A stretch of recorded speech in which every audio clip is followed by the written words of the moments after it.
नमस्कार। आप सुन रहे हैं कहानी गोल्ड। आइए सुनते हैं उर्मिला शिरीष जी की लिखी कहानी लकीर। आइए आइए, मैंने कितनी बार आपको फ़ोन लगाया और खबर भिजवाई थी कि एक बार आकर आप हमारी दुकान देख लें। प्रतिभा के चेहरे पर खुशी और उत्साह का भाव छलक आया। अपनी खुद की दुकान होने की गर्वानुभूति, अपनी पहचान का गौरव, अपने आत्मनिर्भर होने का अभिमान। लेकिन एक क्षण बाद ही उसका चेहरा बुझ गया। उसकी उजली हंसी गायब हो गई। आंखें छलछला आईं। मुझसे सामना होते ही वह भावुक हो उठी। भावुकता की वह पतली रेखा उसकी गोल नाक से होती हुई आंखों से बहने लगी। इतने वर्षों का मुझे यह सिला मिला, इस तरह घर से बेइज्जत करके निकाल कर मुझे फिर वहीं से शुरुआत करनी पड़ रही है। आपने तो अपनी आंखों से सब कुछ देखा है। कितना मुश्किल होता है स्वयं को समझाना। मैं इनका लड़का होती तो क्या ये उसे सेटल नहीं करते। टप टप टपकते आंसुओं को उसने साड़ी के पल्लू से पोंछा। उसकी बड़ी बड़ी आंखों में लालिमा उतर आई थी। उसका पति स्टूल पर बैठा था। मैंने नजर उठाकर देखा। एक छोटी सी उदास सोनी दुकान, सीधी सपाट, रैक सलबत्ता बनवाली थी, पर आधे से ज्यादा खाली पड़ी थी। एक तरफ कोर्स की किताबें थीं, दूसरी तरफ अन्य विषयों की हिंदी अंग्रेजी की मिलीजुली किताबें। बहुत ही सस्ते वाले पेन, पेंसिल, रबर, बच्चों के कैंपस। देखिए, हमारे पास माल भी नहीं है, न नकद उठाने के लिए पैसा, न उधारी के लिए विश्वास। जो प्रशासक वहाँ किताबें देते थे उनको मना कर दिया है। हमारे पास जो जमा पूंजी थी वह दुकान खरीदने में लगा दी। उसकी 2 वर्षीय बच्ची उसका हाथ पकड़कर खींच रही थी और पति उसको बहलाने की नाकाम कोशिश कर रहा था। गर्मी और उमस के कारण वहां बैठना असहाय हो रहा था। दुकान तो अच्छी जगह पर है, मैंने बेमन से कहा। अच्छी जगह से क्या, चलनी तो चाहिए। यहाँ पीछे वाली लाइन में कम ही लोग आते हैं, उसने अफसोस जताते हुए कहा। आजकल शो बिजनेस का जमाना है, एक से एक शानदार दुकानें हैं। उनके सामने हमारी यह दुकान। तुम्हारा नाम तो है, तुमने हिम्मत नहीं हारी और विश्वास रखा। अंतिम विजय तुम्हारी ही होगी। जीतने के लिए तुम्हें लंबी प्रतीक्षा करनी होगी। निश्चय ही यह कठिनाई भरा समय है, कठिन, चुनौतीपूर्ण। तुम्हें लड़ने के लिए तैयार रहना ही होगा। जीवन तुम्हारे लिए चुनौती है। क्या तुम नहीं जानती कि तुम आधी पराजित तो उसी समय हो गई थी जब तुम्हारे जन्म के बाद बेटे की आशा में एक और बेटी आ गई थी। जीत कर मिलेगा भी क्या? उन्होंने तो इतना बदनाम कर दिया है कि। वह मेरी बात को काटते हुए बोली और फफक कर रो पड़ी। हमेशा खिलखिलाती हुई प्रतिभा को यूं रोता देख मुझे अच्छा नहीं लगा। मैं जानती थी उसके भीतर तूफान ठहरा हुआ था। वह अपना दुख, क्षोभ, अपमान और पराभव को किसी के साथ बांटना नहीं चाहती थी। अपने पक्ष में खड़े व्यक्ति के सामने अपना विश्वास लौटाना चाहती थी। मैं प्रतिभा को वर्षों से जानती हूँ। बीए के बाद आगे की पढ़ाई स्थगित करके अपने पैतृक व्यवसाय में पूरी तरह से स्वयं को लगा दिया था।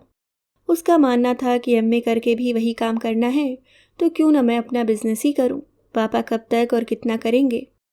किताबों के सिलसिले में ही मेरा उससे परिचय हुआ था।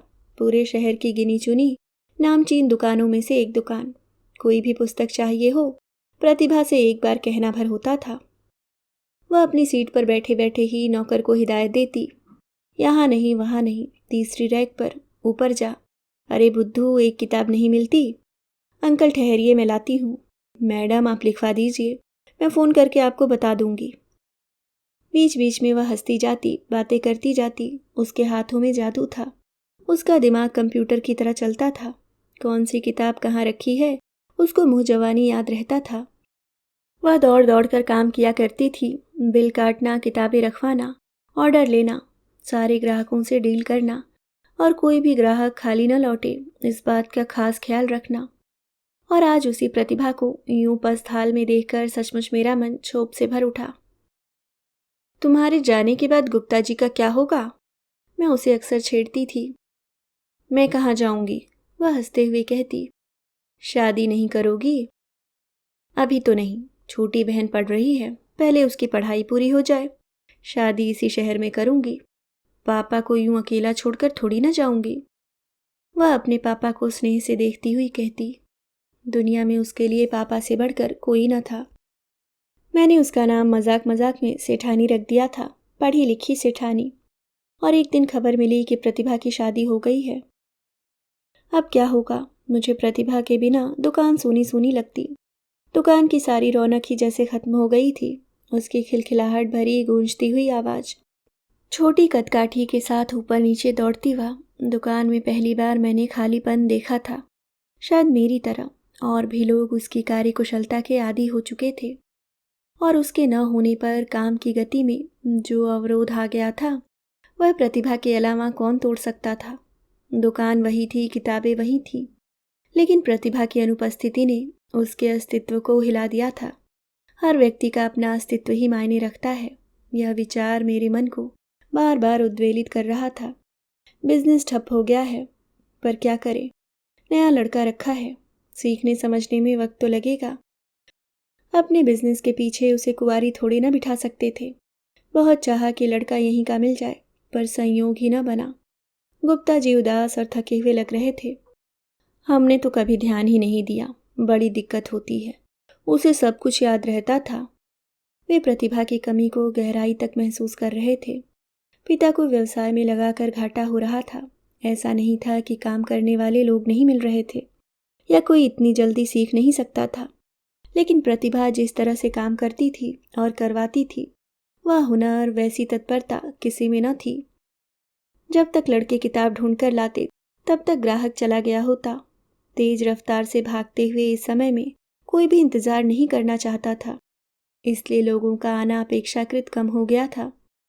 इधर प्रतिभा अपनी ससुराल में खुश थी। पति नौकरी में था, उसके लगातार टूर रहते थे।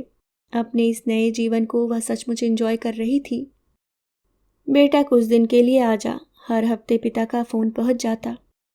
पापा यहाँ भी तो देखना पड़ता है, बार बार आना जाना, पैसे का नुकसान होता है। ये लोग भी सोचेंगे कि अपने पापा का नुकसान दिखता है। मैं बात करूं, इंदौर कौन सी दूर है? पापा, मैंने तभी कहा था कि मेरी शादी बाहर मत करो, आप पर काम का बोझ आ पड़ा है। मुझे आपकी चिंता रहती है। अकेले कैसे संभालते होंगे, मैं समझ सकती हूँ पापा। ऐसा कर, तू यहीं रहने का मन बना ले, बात करके देख घर वालों से। पापा, यह सब इतना आसान नहीं है। मैं अपने कारण राजेश को वहां बुलवाऊं, उनके पेरेंट्स और यह घर, ये सब क्या कहेंगे? माता पिता को वहीं रहने दे, तू यहाँ एक छोटा सा फ्लैट ले ले, राजेश यहाँ आते जाते रहेंगे। पापा, आपने तो कह दिया, पर सोचकर देखो, क्या इतना आसान है सब कुछ? 6-8 महीने यूं ही चलता रहा। प्रतिभा 15 दिन ससुराल में रहती तो 15 दिन मायके में। आते ही वह स्वयं को दिन रात दुकान में झोंक देती। पुराना हिसाब किताब, किताबों की व्यवस्था, सारी चीजें पापा को समझाती। घाटा देखकर उसका मन दुखी होने लगता। किताबों का बेतरतीब ढेर, न कोई ढंग से जमाता, न सुव्यवस्थित करने की कोशिश नजर आती। एक नहीं 4 लड़के रख लें, पर कोई तेरी तरह काम कर पाएगा? तुरत फुरत किताबें देना, ग्राहकों को बताना कि कौन सी किताबें कहाँ हैं। पापा असहाय होकर कहते। 2 नावों पर सवार प्रतिभा का जीवन अस्त व्यस्त होने लगा था। मैं बात करके देखूं? बस में बैठाते हुए गुप्ता जी ने कहा। पापा, आपको सबके साथ बात करनी होगी। अच्छा बता, तेरा पूरा परिवार यहीं शिफ्ट हो जाए तो? वहाँ क्या रखा है? उनका मन टटोलना होगा, उन्हें आश्वस्त करना होगा। वर्षों से जमी जमाई फैमिली क्या अपनी गृहस्थी छोड़कर यहाँ आ पाएगी? मकान लेना पड़ेगा। जरा भी परेशानी होगी तो सारा दोष आपके मत्थे मढ़ देंगे। बात बनती बिगड़ती रही। प्रतिभा उसी तरह आती जाती रही। हाँ, इस बीच वह गर्भवती हो गई थी, इसलिए उसका आना जाना कम हो गया था। गुप्ता जी को अच्छा बहाना मिल गया था कि पहली डिलीवरी मायके में होनी चाहिए, कहकर वह अपनी बात मनवाने में कामयाब हो गए थे। लेकिन प्रतिभा के लिए ससुराल का माहौल कुछ गर्म और तनावग्रस्त हो गया था। पापा टेंशन में हैं। क्यों? वे चाहते हैं कि हम सब वहीं सेटल हो जाएं। 2 रिश्तेदारों का साथ परिवार को मजबूती ही देगा। इसलिए कि तुम्हारे बिना उनकी दुकान नहीं चल रही है? राजेश ने हंसते हुए कहा। मुझे भी तो काम करना होगा, इससे अच्छा वहीं काम करूं। मेरी रुचि का काम होगा। पापा चाहते हैं कि तुम भी यह टूर वाली नौकरी छोड़कर उन्हीं के साथ आ जाओ, जैसे जीजाजी करते हैं। तुम्हारे जीजाजी इंजीनियर नहीं हैं। मेरा दुकान पर बैठना क्या तुम्हें ठीक लगेगा? मैं अपनी लगी लगाई नौकरी छोड़ दूँ? भले ही मैं प्राइवेट कंपनी में हूँ, पर इसमें मेरा सेल्फ रिस्पेक्ट तो है। वे इसी बिजनेस को बहुत आगे बढ़ाना चाहते हैं, नया शोरूम खोलना चाहते हैं। हो सकता है आगे चलकर हम अपना पब्लिशिंग हाउस खोल लें। तो तुम करो उनके साथ काम, मुझे क्या लेना देना? राजेश ने अपनी बात रखते हुए कहा। वह पिता पुत्री के बीच नहीं आना चाहता था, लेकिन पिता पुत्री के तनाव उसके जीवन पर हर पल अपना प्रभाव डाल रहे थे। कहीं कोई बात थी जो प्रतिभा को पिता की तरफ खींच रही थी। तो तुम करो उनके साथ काम, मुझे क्या लेना देना? राजेश ने अपनी बात रखते हुए कहा। वह पिता पुत्री के बीच नहीं आना चाहता था, लेकिन पिता पुत्री के तनाव उसके जीवन पर हर पल अपना प्रभाव डाल रहे थे। कहीं कोई बात थी जो प्रतिभा को पिता की तरफ खींच रही थी। अंततः प्रतिभा का पूरा परिवार भी यहाँ आ गया और एक बार फिर प्रतिभा दुकान पर अपनी चिरपरिचित मुद्रा में बैठी नजर आने लगी। आसपास किताबों का ढेर और उनके बीच छोटा सा सिर निकाले मुस्कुराती, आवाजें लगाती, किताबों के संसार में खोई प्रतिभा। उसकी खनकती आवाज दुकान को गूंजने लगी थी और दुकान फिर व्यवस्थित नजर आने लगी थी। उसकी नाजुक उंगलियों का स्पर्श पाकर रंग बिरंगी विभिन्न आकार प्रकार की किताबें जादुई आलोक बिखेरती, अभिभूत करती नजर आने लगी थी। लगता था कि प्रतिभा और किताबें एक दूसरे के लिए बनी हैं। संभवतः 3-4 महीने के अंतराल आया होगा जब मैंने उसे किताबों के ढेर में से किसी किताब को ढूंढते हुए देखा था। फिर आज यह क्या देख रही हूँ? तेजी से बढ़ते मेरे कदम एकाएक थम गए। क्या मैं किसी और दुकान में आ गई? मैंने सिर उठाकर पुनः दुकान का बोर्ड पढ़ा। दुकान तो सही है। दुकान के बीच एक किताबों की दीवार बना दी गई थी। दुकान 2 हिस्सों में बटी थी। मुश्किल से निकलने का रास्ता बनाया गया था। देखती क्या हूँ, एक तरफ प्रतिभा बैठी हुई थी, दूसरी तरफ उसकी माँ। महाभारत का यह फीमेल ड्रामा। यह क्या? मैं स्तब्ध थी। करीने से सजी रैक अब ऊबड़ खाबड़ दीवार बन गई थी। बंटवारा। प्रतिभा जोर से हंस दी।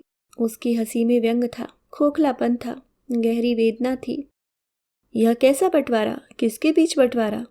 निकट भविष्य में युद्ध होने वाला है। मेरा मन खटका। मेरे और पापा के बीच। वह जोर से हंसी। मजाक कर रही हो? सच कह रही हूँ मैडम। इधर का हिस्सा मेरा, उधर का पापा का। क्यों? मैं अब भी आश्चर्यचकित थी।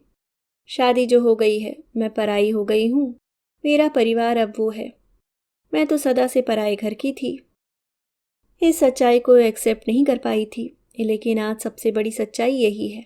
पैसे का मामला ऐसा ही होता है। उसमें संपत्ति के लिए सगे भी पराए हो जाते हैं। लड़के वालों का मैं मजाक बनाती थी, नफरत करती थी, पर आज उसी दलदल में मैं बैठी हूँ।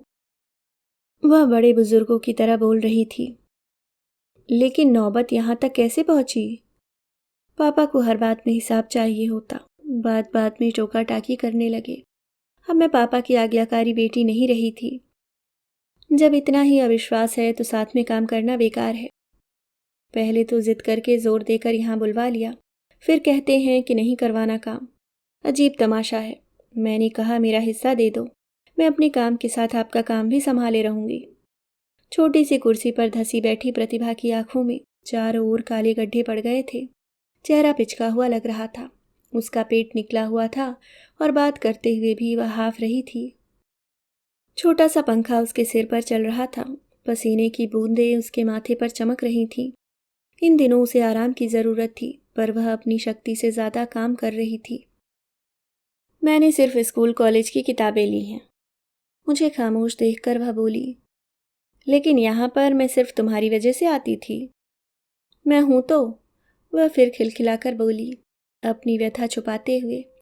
लगा बादलों के टुकड़े उसकी आंखों में ठहर गए हैं। हाँ, अब मैं उधर जाकर आपके लिए किताबें नहीं निकाल सकती। पापा ने भारत पाक की सीमा रेखा बना दी है। मैं क्या करूं? उसका गला भराया था। उसने अपनी बादामी हो गई पलकों से आंसुओं को ढांप लिया। इतनी सख्त पाबंदी? बिल्कुल। इंसान का आत्मसम्मान भी कुछ होता है या नहीं? मम्मी संभाल तो रही हैं। पारिवारिक विवाद तो सुने थे, भाई भाई में, पिता पुत्रों में, कानूनी लड़ाइयाँ भी सुनी थी, पर पिता पुत्री के दरमियान व्यावसायिक विवाद मेरे पल्ले नहीं पड़ रहा था। प्रतिभा की आत्मीयता, विनम्रता, काम के प्रति समर्पण भाव मेरे लिए वहां जाने का कारण था, अन्यथा पुस्तकें तो कहीं से भी खरीदी जा सकती थी। दूसरी तरफ गई तो देखा, ऊंची सी कुर्सी पर उसकी माँ विराजमान थी। चौथा भरा हुआ चेहरा, ऊंचा माथा, बड़ी सी बिंदी, सीधा पल्लू, तनाव से खिंचा गोरा चेहरा, कसी हुई चूड़ियां और अंगूठियों से भरी उंगलियों में थमी कलम जो बार बार इधर उधर गिर जाती थी। ग्राहक किताबों के बारे में पूछते तो वह लड़के पर हुक्म चला देती या स्वयं देख लेने का आग्रह करती। लड़का किताबें लाकर देता, फिर वह बिल बनाती जिसमें कमीशन का हिसाब गड़बड़ा जाता। ग्राहक उन्हें खुद समझाता, हिसाब बनवाता, फिर वह लॉक वाली टेबल की ड्रॉर खोलती, आराम से पैसे निकालती, रखती या वापस करती। इतनी देर में ग्राहक उबकर समय बर्बाद हो गया सोचकर 10 बार इधर उधर देखता। जल्दी करिए कहता हुआ झुंझलाता। गुप्ता जी कहाँ हैं? मैंने अस्त व्यस्त बिखरी किताबों की तरफ क्षोभ भरी निगाहें फेंकते हुए पूछा। बीमार हैं। क्या हो गया? बस ऐसे ही बुखार, कमजोरी, रात दिन काम में लगे रहते हैं, आंखों में भी कुछ तकलीफ है। प्रतिभा संभाल लेती थी तो आप लोगों को आराम था। मेरी इस बात से वह एकदम सतर्क हो गई, फिर कुछ रुक कर बोली। अब तो उसे अपना अपना दिखता है, सयानी हो गई है, ससुराल वाले सगे हो गए हैं, माँ बाप का क्या, मरे या जिए। वह क्षोभ तथा वेदना से भरकर जोर जोर से खिसियाकर बोली जा रही थी। समझ में नहीं आ रहा था कि माँ का हृदय अपनी उपेक्षा से दुखी था या प्रतिभा द्वारा अपने ससुराल वालों का सपोर्ट करने से। वह तो अच्छी बात है कि ससुराल वालों को पटाकर चल रही है। बचपन से लेकर बड़े होने तक लड़कियों को यही सिखाया जाता है कि ससुराल जाना है, उनसे पटाकर चलना है। माँ बाप का घर तो पराया होता है, बेटी को पराए घर की लड़की कहा ही गया है। इस परंपरागत परायेपन को अपनाने में इतनी तकलीफ क्यों? लेकिन इसका मतलब यह तो नहीं कि माँ बाप को ही ठिकाने लगा दो, उनके मरने के पहले ही उनकी अर्थी तैयार कर दो। पुराने जमाने में लोग इसलिए तो लड़कियों को हिस्सेदार नहीं बनाते थे और 4 गांव दूर ब्याहते थे। लड़के तो मरने तक इंतजार करते हैं, लेकिन लड़कियां तो जीते जी मार डालने में भी संकोच नहीं करती।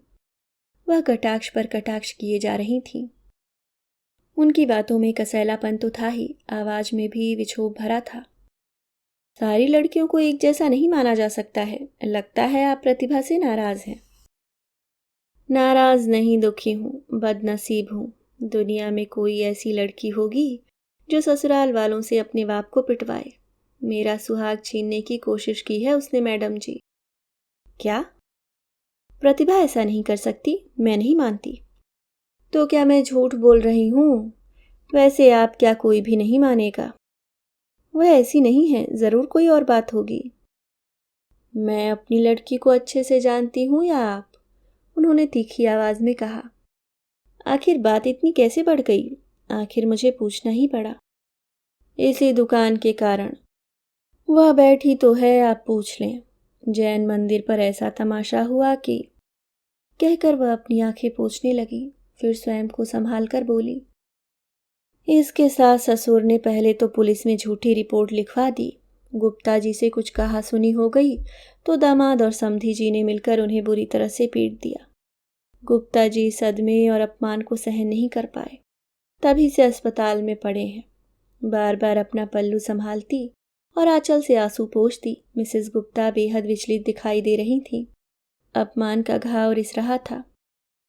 यह तो बहुत बुरा हुआ।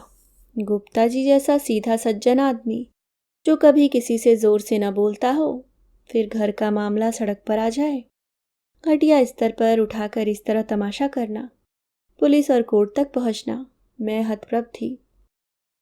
अरे हमारे मरने का इंतजार तो किया होता, हम तो देते ही। कोई हमारा लड़का तो है नहीं और इंसान छाती पर रखकर तो ले नहीं जाता, पर अभी से हमें तुम निष्कासित कर दो तो हम लोग कहाँ जाएंगे, क्या करेंगे? हमें भी तो जिंदा रहना है, छोटी लड़की की शादी करनी है। उनका क्षोभ व्यथा में डूबी आंखें, प्रतिभा का निश्चल चेहरा, उनकी सफेद पड़ती आंखें, उसका निष्कलुष व्यवहार, उसकी निष्कपट हंसी मेरा मन मानने को तैयार न था कि प्रतिभा ऐसा निर्दय कदम उठा सकती है या ऐसी ओछी हरकतें करवा सकती है। जिस लड़की ने अपनी पढ़ाई इस व्यवसाय के लिए छोड़ दी हो, जो शादी के बाद भी अपनी खुशियों तथा जिम्मेदारियों को दरकिनार कर पिता का भार हल्का करने के लिए आती जाती रही हो, जिसने पिता की खातिर अपने ससुराल वालों को घर तथा शहर छोड़ने के लिए राजी किया हो, वह ऐसा करेगी? क्या ससुराल वालों के कहने पर प्रतिभा ऐसा कर रही है? उसका दिमाग तो नहीं फिर गया? बहकाव में तो नहीं आ गई? कहीं वे लोग तो पैसे की मांग नहीं करते? मेरा मन कड़वा हो गया था और व्यथित भी। लोग कहेंगे लड़कियां ऐसी ही होती हैं जैसी प्रतिभा। लड़कियों के साथ ही ऐसा क्यों होता है? पौराणिक काल से लेकर आज तक, सदियों से लेकर अब तक महाभारत में द्रौपदी को अपमानित होना पड़ा था। पुरुषों की महत्वाकांक्षाओं, सत्ता, शक्ति, मान, अपमान, अभिमान के कारण पतियों द्वारा जुए में हारकर भरी सभा में निर्वसन द्रौपदी होती है, तो उधर रावण द्वारा हरण की गई सीता को राम ने निर्वासित कर दिया। तो अहिल्या को पत्थर बनना पड़ा। लड़कियां ही बनती हैं कारण। शिकार, समय, समाज और व्यवस्थाओं के बीच फंसी ये लड़कियां। और आज मैं प्रतिभा को देख रही थी, जो अपने पिता के दुख और अपमान का कारण मानी जा रही थी, जबकि असली कर्ता उसके पिता थे। उसने तो कठपुतली बनने से इनकार कर दिया था और यही दुख का कारण था। फिर भी मेरे मन में संदेह और जिज्ञासा थी, सच्चाई की तह तक पहुंचने की चाह थी। दूसरा मन कहता, मैं कौन होती हूँ उनके बीच में पड़ने वाली? मुझसे तो दोनों ही अच्छी तरह से मिलती हैं, बात करती हैं। मुझे किसी को लेकर परेशान होने या बुरा मानने की क्या ज़रूरत है? करीब 2 माह पश्चात फिर अपने काम के सिलसिले में वहाँ से निकलना हुआ तो दुकान की तरफ मेरे कदम अनायास ही बढ़ते चले गए। दुकान बंद थी, ताला लगा था, सील बंद। शटर पर एक कागज चिपका था जिस पर लिखा था, कृपया ग्राहक नए पते पर संपर्क करें। क्या हो गया? कोर्ट ने ताला लगा दिया है। क्यों? बेटी ने मुकदमा जो ठोक दिया है अपने हिस्से के लिए। बगल वाले दुकानदार ने किंचित हंसते हुए कहा। आसपास खड़े 3-4 आदमी भी उसकी हाँ में हाँ मिलाने लगे। अपने अधिकार के लिए आजकल पढ़ी लिखी लड़कियां कोर्ट तक जाने लगी हैं, दुकानदार ने कुटिलता से कहा। लगा वह प्रतिभा के बहाने सारी लड़की जाति पर कटाक्ष कर रहा था। पिता का भी तो दोष रहा होगा, मेरे मुंह से अनायास निकल पड़ा। पिता जीते जी अपनी संपत्ति कैसे दे देते? वह वाक्य को खींचते हुए बोला। समझ गई, पिता का पक्ष मजबूत था, समर्थन भी पिता को मिला हुआ था और सहानुभूति भी। दोषी लड़की थी, घृणा लड़की के प्रति थी, व्यंग लड़की के लिए था। पारिवारिक लड़ाई का मजाक सार्वजनिक रूप से उड़ाया जा रहा था। सत्य जानने की प्रबल उत्सुकता लिए मैं लिखे हुए पते पर जा पहुंची। और किसी का मामला होता तो शायद मैं वहीं से लौट पड़ती, चूंकि प्रतिभा का मामला था और उसके लिए यह सब सुनना जैसे मेरे अस्तित्व पर ही सवालिया निशान लगा रहा था। पता नहीं उस दुकानदार की बातें मुझे अपने ऊपर चुभती क्यों लग रही थीं। शहर भर में चर्चा रही, कोर्ट कचहरी तक मामला पहुंचा और मैं अनजान रही। जब हम दिए गए पते पर पहुंचे तो दोपहर के 3 बज रहे थे। धूप तीखी थी, गर्मी के कारण पसीना पसीना हो रहे थे। बाहर बड़ा सा पेड़ लगा था और उसी पर दुकान के नाम का कागज चिपका हुआ था। बैठक में बड़े बड़े रैक रखे थे बेतरतीब से, कहीं किताबों का ढेर था तो कहीं पत्रिकाओं का। किताबें न हो गोया कचरा घर हो। यह सब क्या बताएं साहब, मैंने देखा। गुप्ता जी सूख कर आधे रह गए थे। दाढ़ी बढ़ी हुई, आंखें अंदर धसी, मुंह से आवाज नहीं निकल रही थी। चिंता और अपमान आदमी को इस तरह जला देता है जैसे आग की लपटों से झुलसा हुआ हरा भरा वृक्ष। आखिर यह सब क्यों हुआ? क्या बताएं, औलादे जो न करवाएं, गुप्ता जी कराहती हुई आवाज में वितृष्णा से बोले। सिर्फ औलादें ही दोषी होती हैं? शैलेश ने पलटवार किया। ऐसी लड़की होगी दुनिया में जिसने संपत्ति के लिए अपने ही पिता को कोर्ट में खड़ा कर दिया। संपत्ति के लिए नहीं, अपने हक के लिए, अपने हिस्से के लिए। आप क्या चाहते थे? ईमानदारी से सोचकर बताएं, क्या उसे अपने पति तथा परिवार को छोड़ देना चाहिए? अपने परिवार की जिम्मेदारी वह कैसे निभाए? वह दोबारा किसके कहने पर और क्यों लौटी? मान लीजिए वह सबको छोड़कर आ भी जाती, तो क्या आप उस पर विश्वास करते? आप उसके काम से खुश रहते? संदेह का कीड़ा आपके भीतर है गुप्ता जी। आपकी नीयत में खोट है। आपको बेटी का दर्द नहीं दिख रहा है। आपने उसे एक प्रतिस्पर्धा की तरह देखना शुरू कर दिया है। आप चाहते हैं कि वह पहले की तरह सिर्फ आपके लिए कमाए, काम करे। शैलेश गुप्ता जी के भीतर झांकने की कोशिश कर रहे थे। गुप्ता जी ने एक लंबी सांस भरी और खामोशी से इधर उधर देखने लगे। इस लड़ाई में लाखों रुपए का नुकसान हो गया। कोर्ट ने ताला लगा दिया है। हाथ पर हाथ धरे कब तक बैठे रहते? जिंदा तो रहना है, इसलिए जैसा भी बन पड़ा है यहीं से काम शुरू कर दिया। बिक्री तो ठप है। गोदाम में जो किताबें पड़ी थी उन्हीं से काम चला रहे हैं। हमारा ही निर्णय हमारे पांव पर कुल्हाड़ी का वार कर बैठा। यही सब आपका लड़का करता तब क्या करते आप? आजकल लड़के भी तो माँ बाप को लात मार कर निकाल देते हैं। क्योंकि प्रतिभा लड़की है इसलिए आपने सारी बातों को दिल पर ले लिया है। क्यों नहीं आपने एक लड़के की तरह उसको सेटल किया, उसका हिस्सा दिया? दे तो दिया था। क्या? शादी में खर्च किया था, नकदी दी थी, जेवर दिए थे। यह सब क्या लड़के की शादी में खर्च नहीं होता? बहू को जेवर नहीं चढ़ाते आप? बहू का जेवर तो अपने ही घर में लौट कर आता है। गुप्ता जी नजरें चुराकर बोले। वाह गुप्ता जी वाह, यहीं आकर आपकी सोच और संकीर्ण दृष्टि का पता चलता है। प्रतिभा के अंदर आपने कभी असुरक्षा का भाव देखने की कोशिश की? उसकी मेहनत का हिसाब लगाया? उसके उन वर्षों को गिना जो उसने इस दुकान में लगाए थे? उसे इतना बारीकी से क्यों सोचना था? आखिर में तो इन्हीं सबको मिलना था यह सब। कब? जब आप मरते तब ना। और अभी आपको 30 साल तक कुछ नहीं होना है। तब तक वह आपके यहाँ नौकरों की तरह काम करती रहे, ससुराल वालों के ताने सुनती रहे। शैलेश रोष में बोले। लेकिन यह सब बदनामी हुई सो, पैसा बर्बाद हुआ। कब कोर्ट फैसला सुनाएगा और कब दुकान खुलेगी? आप ही जिम्मेदार हैं इसके लिए। कभी आपने पहल की अपनी तरफ से? हमारे मन से वह निकल चुकी है। इससे अच्छा तो हम बेऔलाद होते, श्रीमती गुप्ता ने तड़पते हुए कहा।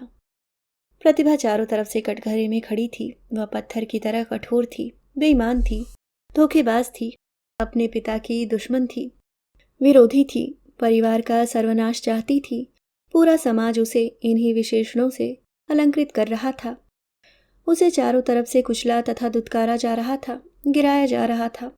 खड़े होने के पहले ही उसकी रीढ़ की हड्डी पर चोट की जा रही थी, ताकि वह जीवन भर खड़ी न हो सके और आत्मग्लानि में डूबकर भाग जाए या आत्महत्या कर ले। ये किताबें आपके पास कहाँ से आई? गोदाम में पड़ी थी। और प्रतिभा के हिस्से की? दुकान में बंद है। तो वह क्या कर रही है? हमें क्या पता? आपको नहीं पता? भाड़ में जाए या चूल्हे में, हम जीते जी उसका चेहरा नहीं देखना चाहते हैं। उसके लिए हम मर गए और हमारे लिए वह। मिसेस गुप्ता ने घृणा से मुंह बनाते हुए कहा। क्या ये वही माँ बाप हैं जिन्हें मैंने पहले देखा था? इनकी सज्जनता के भीतर इतनी कालीख और कठोरता। गुप्ता जी और उनकी पत्नी अपने को सही सिद्ध करने में तर्क पर तर्क दिए जा रहे थे। फिर महीनों तक मेरा जाना नहीं हो पाया। एक आदर्श, प्रतिष्ठित, धार्मिक परिवार का ऐसा पतित रूप देखकर मन क्षोभ से भर गया था। प्रतिभा के प्रति उनका कठोर रवैया भी मुझे उद्वेलित करता रहा। लेकिन आज प्रतिभा फिर मेरे सामने थी। उसी तरह हंसते हुए उसने स्वागत किया था, मगर वक्त ने उसे परिपक्व बना दिया था। उसके चेहरे पर बीती जिंदगी की छाप थी, उदासी थी, उद्विग्नता थी, माथे में चिंता की लकीरें थीं। इंसान बाहर वालों से हार भी जाए तो इतना नहीं टूटता जितना कि अपनों से जीतकर। पापा मम्मी से मिली थी आप? बहुत पहले। क्या कह रहे थे? क्या कहेंगे? पता नहीं कितनी देर तक हमारे बीच बेचैन खामोशी पसरी रही। हम लोग इधर उधर देख रहे थे, बात करने का बहाना ढूंढ रहे थे। ऊपरी तौर पर सतही लगने वाली लड़ाई गंभीर मुद्दे छुपाए हुए थी, जिन्हें सिर्फ पारिवारिक या व्यक्तिगत कहकर नहीं छोड़ा जा सकता था। मैडम, आप यकीन कर सकती हैं कि माँ बाप भी इतने कठोर हो सकते हैं।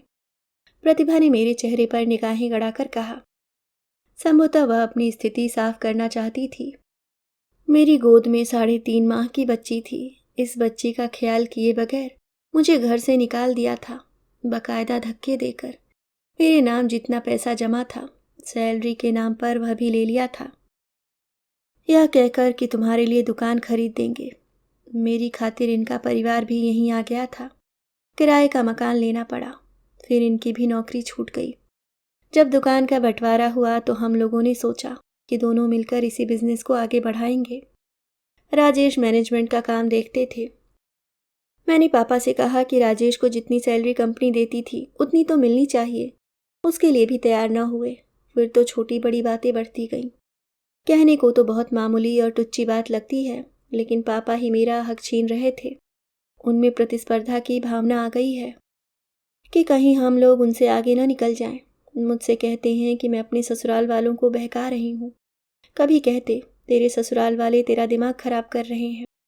इन्हीं बातों पर विवाद बढ़ता गया तो उन्होंने इतनी गिरी हुई हरकत की कि मुझे बताने में भी शर्म आती है। वह कुछ क्षण के लिए रुकी, फिर बोली। पापा का वह रूप देखकर मैं शर्म से गड़ गई थी। इतना बड़ा आदमी और ऐसा झूठ। राजेश और उनके मम्मी पापा की शिकायत कर दी कि वे दहेज मांग रहे हैं, मुझे तंग कर रहे हैं। मैंने इन लोगों के खिलाफ बयान नहीं दिया तो नाराज हो गए। आखिर मैं झूठ क्यों बोलती? उन्हें लगता रहा कि मैं उनकी लड़की हूँ तो हर हाल में उन्हीं का साथ दूंगी। लेकिन जब मैं नहीं मानी तो धक्के देकर निकाल दिया था। तब ये लोग मेरे बचाव में आए। मैडम, हम लोगों के जीवन मरण का सवाल था। हम लोग सड़क पर आ गए थे, एकदम बेकार। जब सारी स्थितियां हाथ से निकल गईं, तब मुझे ही आगे बढ़कर अपने लिए लड़ना ज़रूरी लगा। मेरे साथ 4 लोगों का जीवन है, सभी का भविष्य जुड़ा है। कहाँ जाते, क्या करते? उन्हें तो 24 घंटे का फ्री का आदमी चाहिए था मेरे रूप में, जो 3 आदमियों का काम एक साथ करता था। इसके बाद भी वे शांत नहीं रहे, बल्कि इन्होंने तो वहाँ भी चालाकी से काम लिया। चुपचाप रातों रात गोदाम में से किताबें निकाल ली। आपने देखा वहाँ जाकर? उसकी बच्ची उसके पीछे लगातार उसे खींच रही थी। गर्मी के कारण वह बेचैन थी, शायद प्यासी भी। किसी तरह हम लोगों ने यह दुकान खरीदी और इसी को जमाने की कोशिश कर रहे हैं। मैडम, चाहे कितने भी कानून बन जाएं, लड़कियों के लिए माता पिता की संपत्ति में हिस्सेदारी का कुछ नहीं मिलने वाला। सदियों से चला आ रहा यह समाज है, इन कानूनों को भी ताक पर रख देता है। हर युग में मनुष्य जिंदा रहते हैं, चाहे वह पिता के रूप में हो या अन्य रूप में। प्रतिभा आंसू पोंछते हुए बोली। सचमुच सब कुछ सूना सूना लग रहा था। खाली दुकान, बिखरा सामान, प्रतिभा का यूं खड़े खड़े रोना, उसे इस रूप में मायूस और हताश देखना, माता पिता का ऐसा निर्मम व्यवहार, और इधर व्यवसायी पिता ने मेजनीन फ्लोर पर, जिस पर कोर्ट ने ताला लगाया हुआ था, उसी के ऊपर एक शानदार खूबसूरत दुकान बनवाकर अपने व्यापार को दुगना बढ़ा लिया था। कंप्यूटर लिस्ट बनाई जा रही थी। जब कोई प्रतिभा के बारे में पूछता तो वह अपनी लड़की द्वारा किए कोर्ट केस को बताना नहीं भूलते। वह यह भी न भूलते कि उनकी लड़की अपने ससुराल वालों के साथ मिलकर अब मकान पर हक मांग रही है। देखा जाए तो इस बूढ़े होते पिता को तात्कालिक सहानुभूति तो मिल ही जाती थी, और जानते हुए भी कि यह समाज, रिश्तेदार, परिवार प्रतिभा का कदाचित साथ नहीं देगा, फिर भी वह अपने अस्तित्व के लिए संघर्ष करती रहेगी। मैं हार नहीं मानूंगी, प्रतिभा कह रही थी। अपनों द्वारा किसी आदमी का करियर बर्बाद होते देख दिल जलता है। मैडम, मैं धोखेबाज नहीं हूँ, न मम्मी पापा की विरोधी। फिर भी मैं अपने अस्तित्व और आत्मसम्मान के लिए अंतिम समय तक लड़ूंगी। यह मेरा अपना सत्य है, मेरा संघर्ष है, मेरी लड़ाई है। उसका अंत क्या होगा, हार या जीत? लौटते हुए मुझे प्रतिभा की आंखों में आंसू दिख रहे थे, पर उसका आत्मविश्वास भी ढाढ़स बंधा रहा था। आकाश में बादल उमड़ आए थे, तेज हवाओं के साथ बूंदाबांदी होने लगी थी। उसके भीतर चलने वाली तेज हवाओं का शोर शायद बाहर की हवाओं में खो गया था। अभी आप सुन रहे थे उर्मिला शिरीष जी की लिखी कहानी लकीर।